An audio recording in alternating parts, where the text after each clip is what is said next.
Hello, friends. Welcome to Empty Cloud Monastery. I'm Ayya Soma, and I'm here with Bhante Suddhaso. And we have arrived a couple of hours ago from Italy.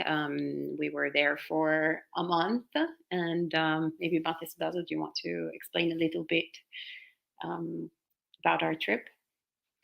There's a lot of interest in Buddhism in the country of Italy these days. So over the last 10 years or so, it's been rapidly increasing the number of people who want to learn about Buddhist practice and get involved.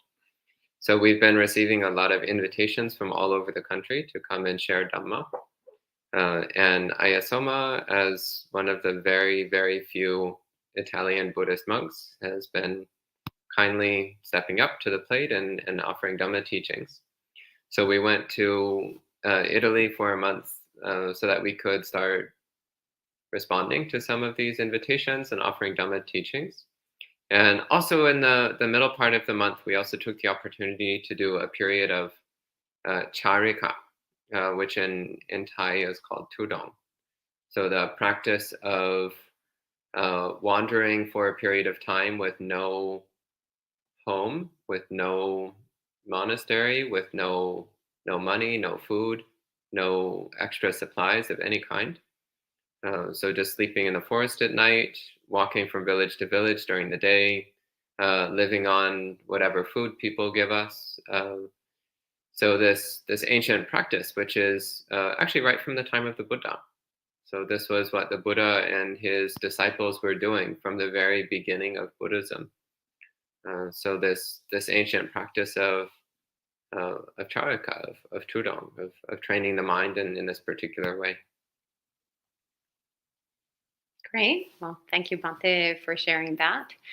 Yes, so maybe we thought this morning we could share a few words about our personal experience during this Tudong practice. So maybe I'll share, start with the sharing, and yeah, as Bhante said, it can be a very intense practice, and in fact, it was. And actually, when I was describing it to one of my best friends from my previous life within this life, who doesn't really practice Buddhism, her comment was like, "Well, Ayya Soma, but life is already difficult as it is.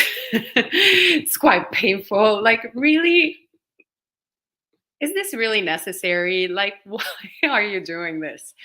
And actually, it's also interesting because I'm mentioning how my friend is not Buddhist, but actually, we were also recently, right before we left, we visited a Buddhist temple in Italy, and a Sri Lankan man actually there um, somewhat kind of asked us the same question that went along the lines of, there is suffering. So why would we actually, get ourselves to voluntarily, yeah, put ourselves in more quote unquote distress? And actually, I think that both of these questions are really good questions that we need to understand whether we're monastics or not. What is the importance of doing certain practices, and why are we actually voluntarily getting into a kind of more uncomfortable situation than it can be here at Empty Cloud, where there's clearly, a bed where to sleep. There's clearly, well, clearly not really necessarily, but usually there's always someone that gives us a meal.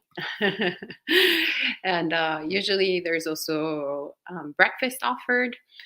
So yeah, there's kind of a more comfortable and predictable day-to-day situation.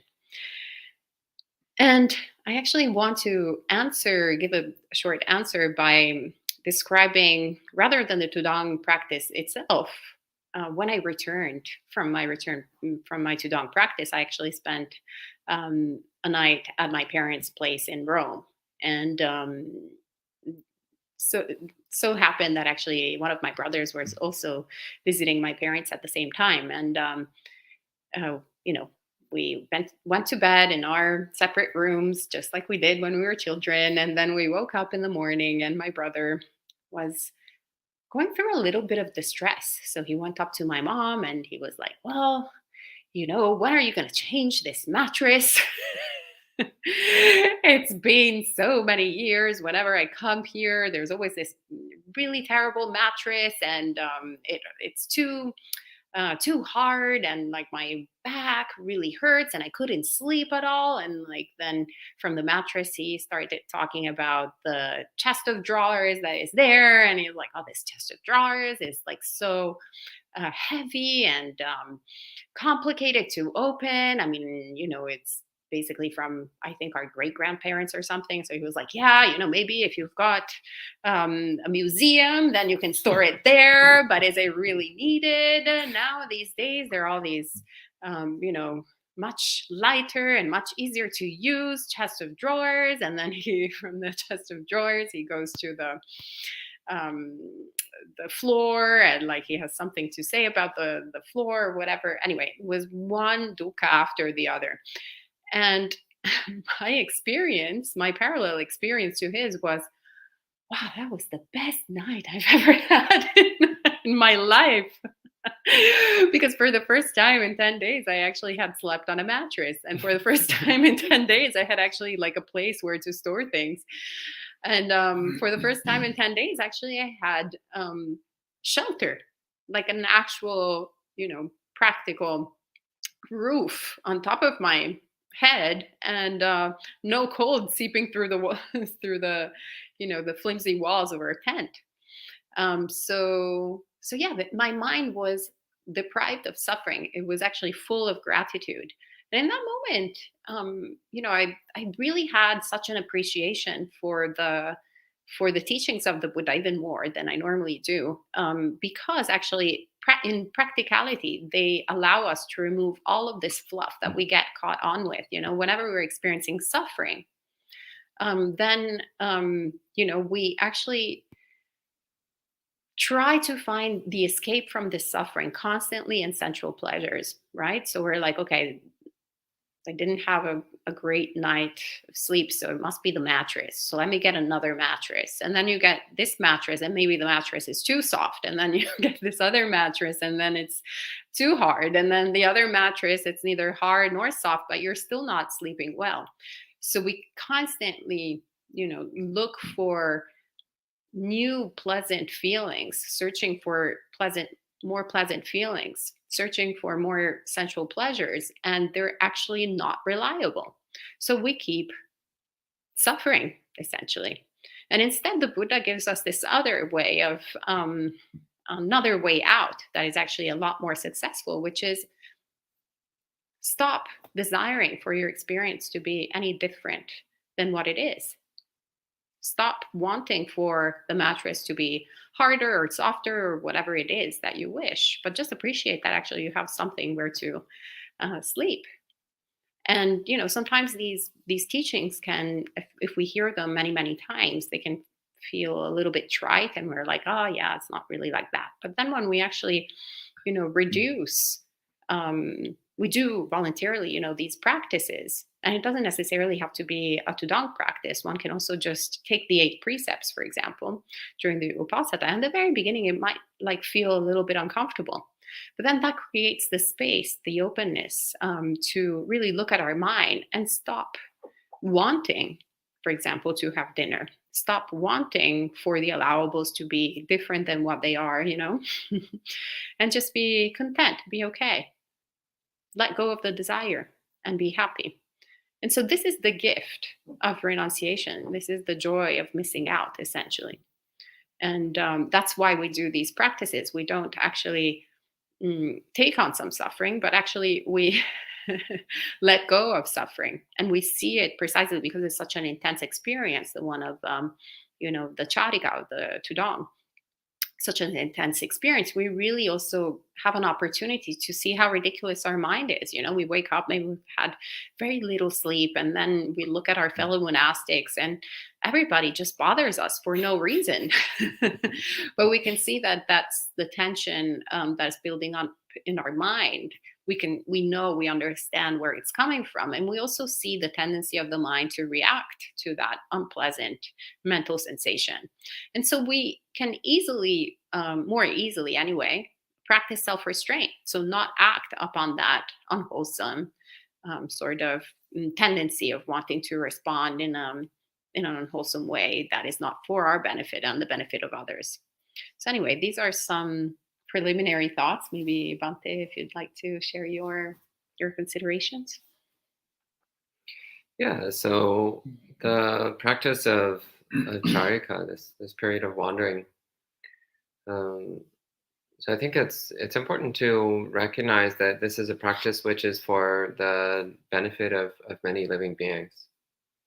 So there's a beautiful quote from the suttas that shows up in a number of places, where the Buddha says, "Charakang bhikkhave charata, bahujana hitaya bahujana sukhaya." Um, and it goes on from there, but this first part of the quote is the most immediately relevant. So the Buddha says, "Go wandering." He says, "Monks, go wandering for the benefit of many people, for the happiness of many people." So this practice, it's something that we do both for our own benefit and also for the benefit of all the countless people that we encounter along the way. So for ourselves, it's cultivating a sense of equanimity, of endurance, of persistence, a sense of gratitude, as Ayya Soma was referring to a few moments ago. Gratitude for everything that we have, everything that we receive, and a willingness to endure heat. So it's very hot during the day. To endure cold, it was very cold during the night. To endure insects and animals. So we had everything from mosquitoes to wandering cows. So we encountered many non-human beings along the way. And so there's the challenge of maintaining our metta, our loving kindness, as well as our equanimity. And persistence. So you wake up in the morning and you're cold and you didn't sleep very well and you haven't eaten anything in 18 hours and you have to walk for 20, 25 kilometers on an empty stomach. And it's like, well, here we go. And you just put your mind to it and you do it. So it's this quality of persistence and of learning how to find peacefulness within those conditions. So all too often, our life is about trying to create comfortable conditions for ourselves. And in so doing, we never actually train the mind to be okay with uncomfortable conditions. And we tell ourselves like, oh, I can't do this. I can't keep going. I need to stop. But actually, with the practice of charaka, you don't really have an option. Like I remember one morning, we had walked to a town for alms round. So with our practice, we only eat in the morning and we only eat what's given to us spontaneously by people. So we can't actually ask for food. We just need to wait for people to offer it of their own accord. So we had walked from our campsite to a town for alms. And we got to the town at about 10 in the morning. And we have to finish eating before noon. So we got to the town at about 10 in the morning. And we were like, this town seems kind of deserted. Like most of the houses are boarded up and dilapidated. Like there's only like one like ridiculously tiny grocery store that's open. Like most of the shops are closed. Like there's hardly anyone on the streets. And we're like, yeah, this doesn't seem like a very likely place for alms round. It doesn't seem likely that we're going to get enough food or possibly any food. So what are you going to do? We were cold, we were tired, we were hungry. But what are you going to do? Nothing. It's like, well, let's try to make it to the next town. There's another town about an hour, hour and a half away. And so we got back on our feet and started walking again. And again, it's this quality of persistence because you don't really have any other choice. And that builds up the ability of the mind to endure under difficult conditions. And again, never really knowing what you're going to get. So relying on generosity, it means that you accept whatever is offered to you. So it's like, oh, well, I really want to have pasta carbonara. Well, too bad. We were never offered pasta once the entire time. So strange, in the land of pasta, and we were never offered pasta. We were offered many other things, but never pasta for whatever reason. But it's just being totally okay. It's like, well, what shows up in the bowl today? Well, you have a sense of gratitude and appreciation for it. And that gratitude and appreciation is double underlined by the fact that you have literally no other option. And also the fact that most of the people, actually all the people who are offering us food were not uh, technically Buddhist. These were people who were living in small towns and villages throughout Italy where Catholicism is the one and only option. So these are people who, most of them had zero exposure to Buddhism, but who, out of their generosity and kindness and compassion, they were willing to give us some food. So this deep appreciation for what was offered, this deep appreciation for like every piece of bread, for every scrap of cheese, for every piece of fruit, everything that shows up in the bowl. It just touches the heart in such a deep and powerful way. And taking the time to uh, talk about the Dhamma with people who are interested. So along the way, we met many, many people who are really interested in learning about who we are and what we're doing, what our monastic life is all about, why we're practicing in this difficult way, and interested in learning how they can apply the Buddha's teachings to their own lives. And so again, these are people who otherwise they might never encounter Buddhist monks. There's actually very few Buddhist monks in Italy. There's very few Buddhist monks outside of Asia for that matter. But in Italy, there's very, very few. And so many people who are just genuinely interested in learning how to improve their lives through applying the teachings of the Buddha. So this is part of the way that our wandering is for both our own benefit, but also for the benefit of all the people that we encounter along the way. So those are a few thoughts. Do you want to take it from there? Thank you, Bhante. Well, actually, there's a question from Shadow of Label who says, could you get herbs and stuff from the wild? No, actually. So that's another challenge of this practice is traveling without lay people. On this actual Tudong, we had a lay person with us for the first 2 or 3 days.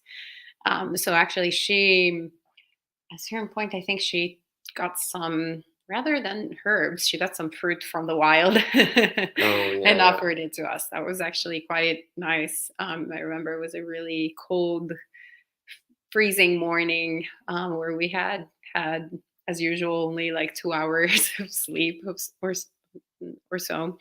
And we were walking because we were walking 25 kilometers a day, which I don't know how many miles that is, but it's quite a bit.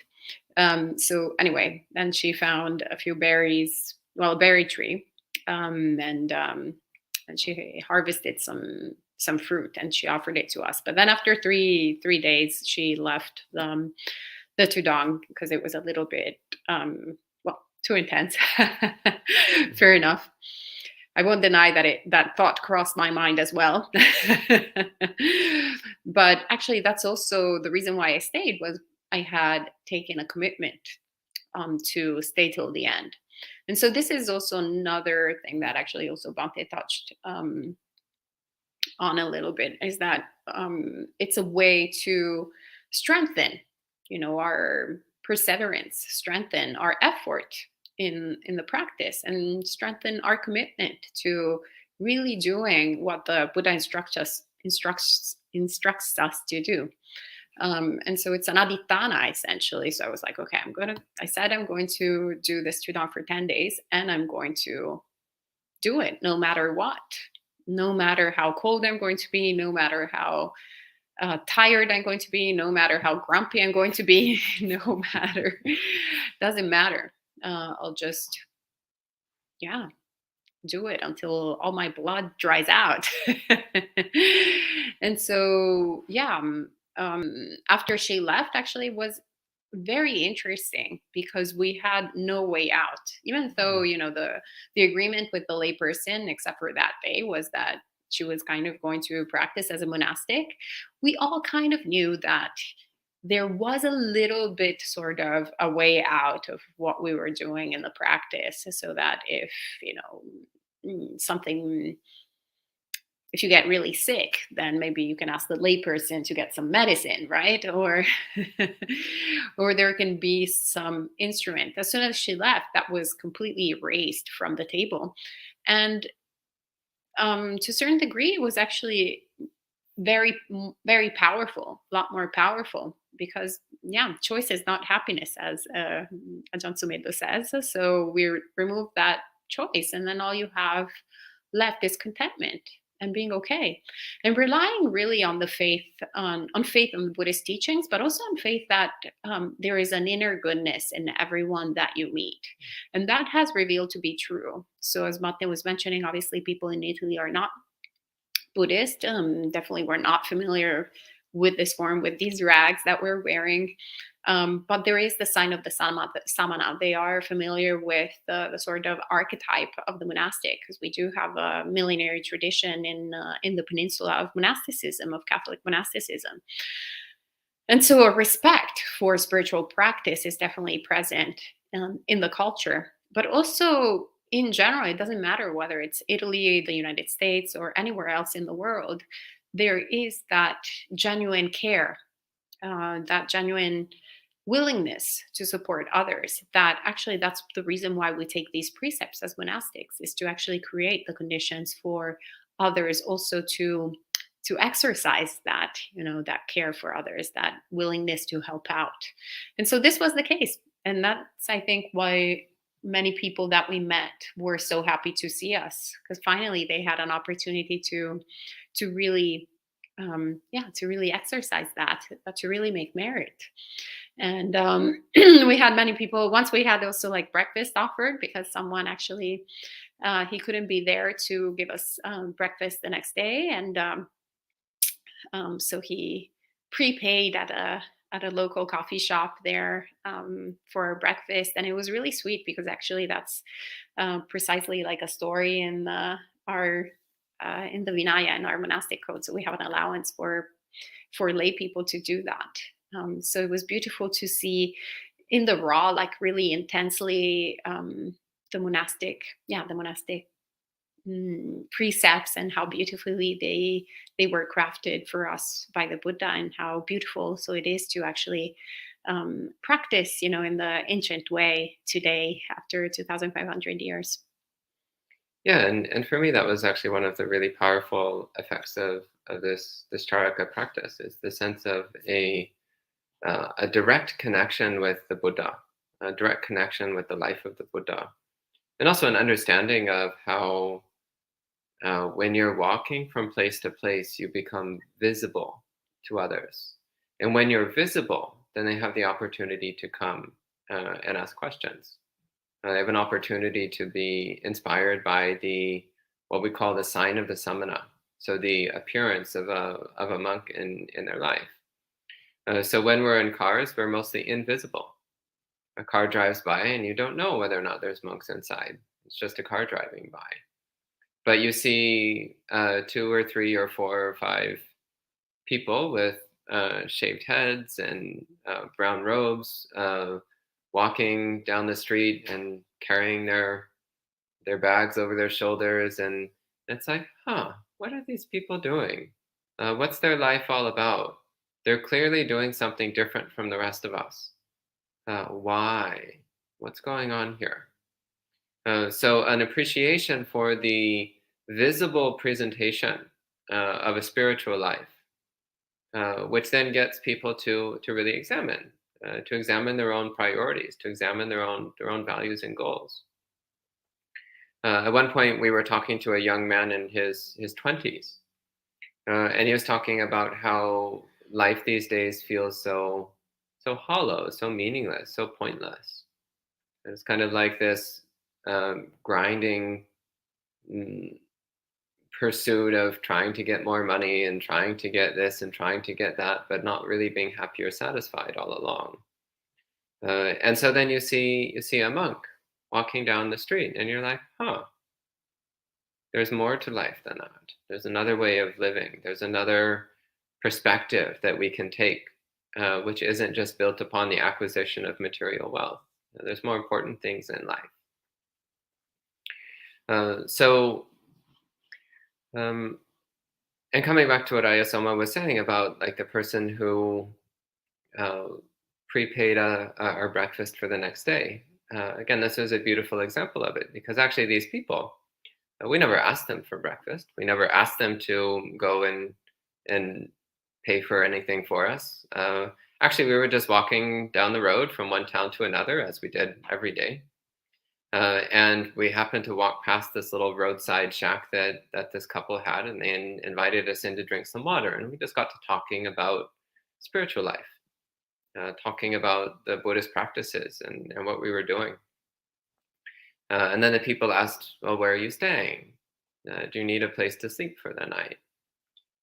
So then they showed us where there was a sports field where we could pitch our tents for the night near where they live. And then we offered to do some meditation. So we invited them to join us for our evening meditation.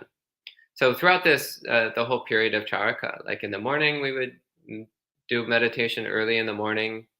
Then we would walk. And as we were walking, we would stop to do sitting meditation from time to time. And even the walking itself is a meditation practice. So walking meditation is about training oneself in mindfulness, equanimity, loving kindness while walking. So actually, charika, you're walking many, many hours a day. Most days we were walking 6, 8, even 10 hours. So that's part of the meditation practice. And then also in the evening, doing some meditation practice. So we invited them to join us for our evening meditation before we went to sleep. And after the meditation, it was really lovely. This couple they said they were so touched by the meditation practice, and they were going to start practicing meditation every day, and they wanted to go and visit a Buddhist monastery. So we told them where a monastery was. And then this man said, well, I really want to offer you breakfast. How can I do this? And we're like, well, we can't receive money. Like, it's very kind of you, but we can't receive money. And so of his own will, then he had the idea of like, well, I'm going to go to the cafe and I'm going to leave some money at the cafe so that then tomorrow morning the cafe owner will give you some breakfast, give you whatever you want. So we never had to explain to him how our monastic rules work. We didn't have to explain to him the details of this. He figured out on his own because his willingness to offer food to us was so strong that he himself started brainstorming how to find a way to make it work. So this was a really beautiful example of how just by living our life in a very public way, we can have such a powerful effect on people. Another example was another day we walked into a town and we got there quite early. So normally we would start our alms round at around 10:30 or 11 in the morning. So we got to this town quite early. It was maybe 8 or 9. So we started with just going to the main plaza and just sitting down and doing some meditation. And as we were meditating, this woman came up with a bag full of fruit and tea and just like offered it to us while we were sitting in meditation and walked off without saying a word. It was like this really beautiful thing. Like we didn't have to explain what we were doing. She didn't even ask us any questions. She just saw us and she was like, oh, I want to give something to those monks. And she came and she gave us something. And then later on, a police officer saw us and came up to talk to us, which under other contexts might be terrifying. But on this context, it was actually really lovely because he was actually really happy to see us. He wasn't coming to scold the vagrants for camping out in the plaza. He was actually coming because he was genuinely interested in these Buddhist monks that had appeared in his town and started asking us what we were doing. And then he was like, my son owns a restaurant. I'll get you some sandwiches.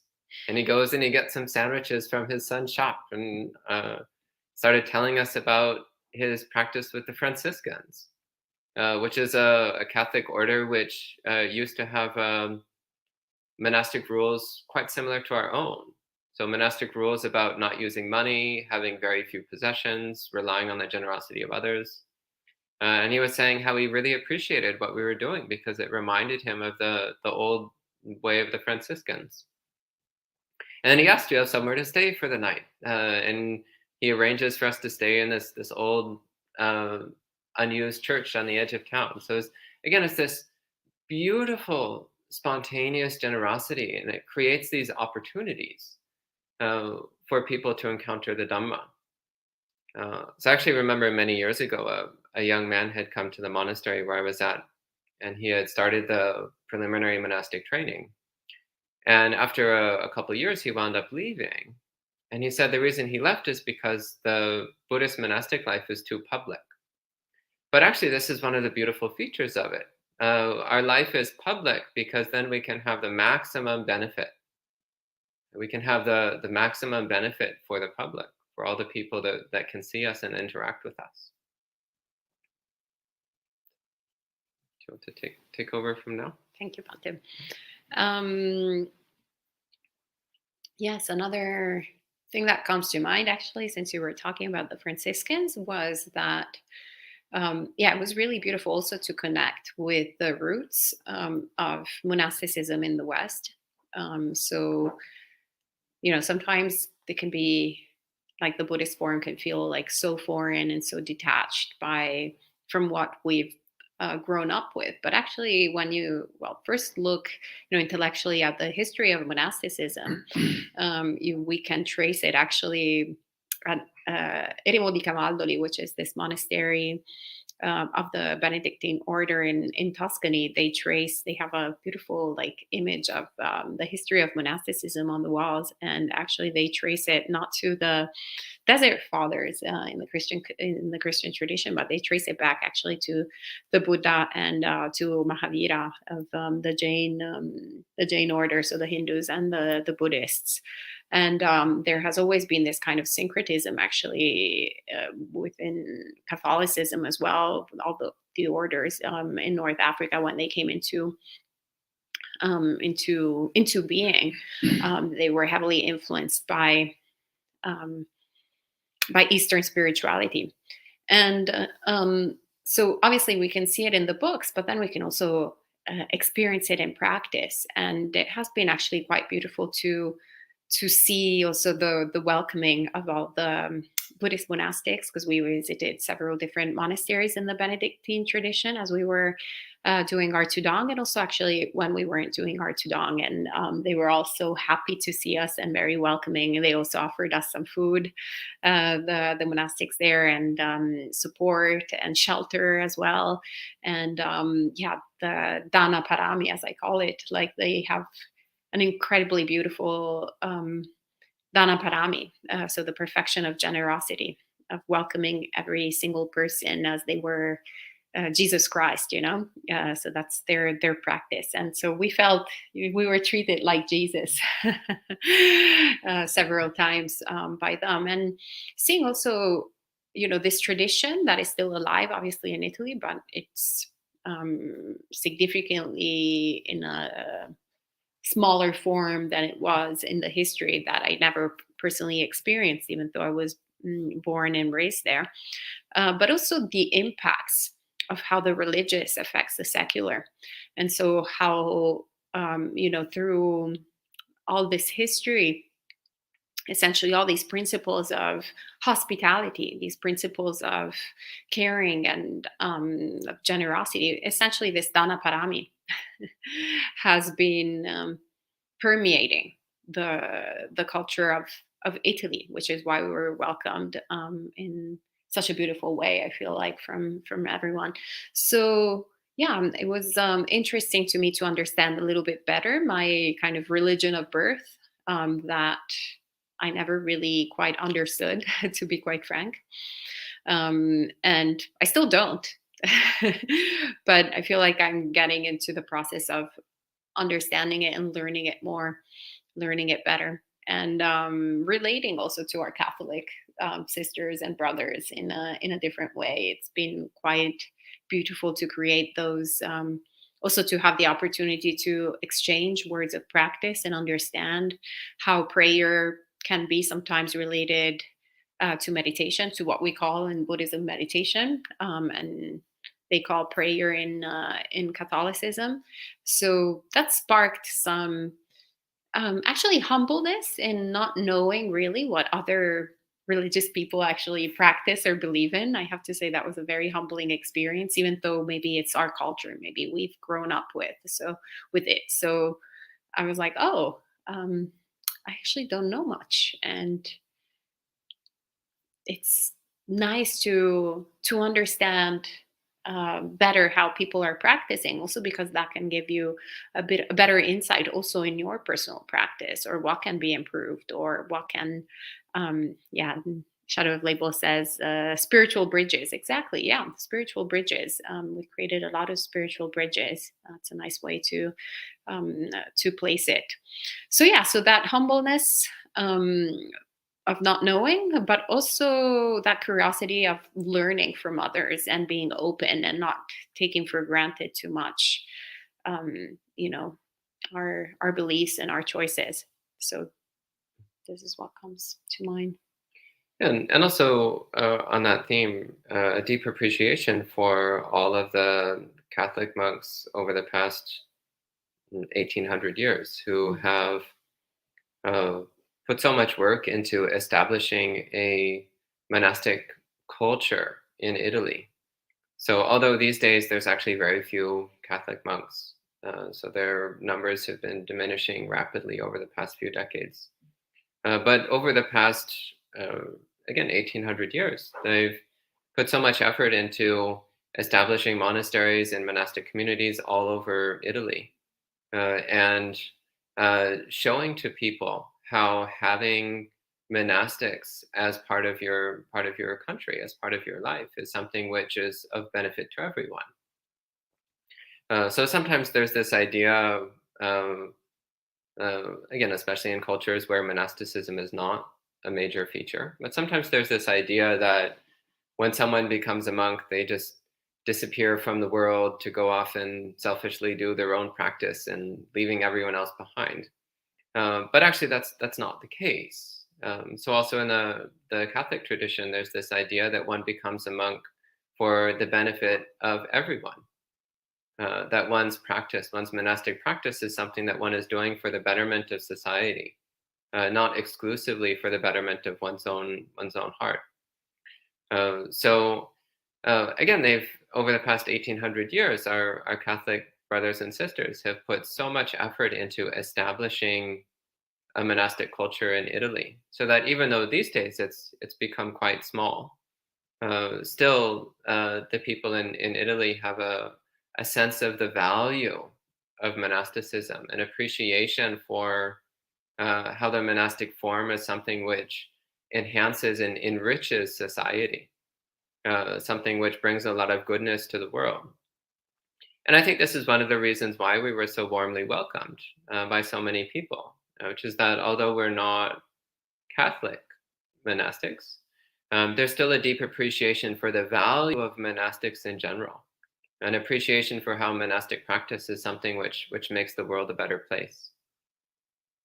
So I also, over the course of this journey, I developed a deeper appreciation for all the hard work that our Catholic friends have done to establish an appreciation for monastic culture in the world.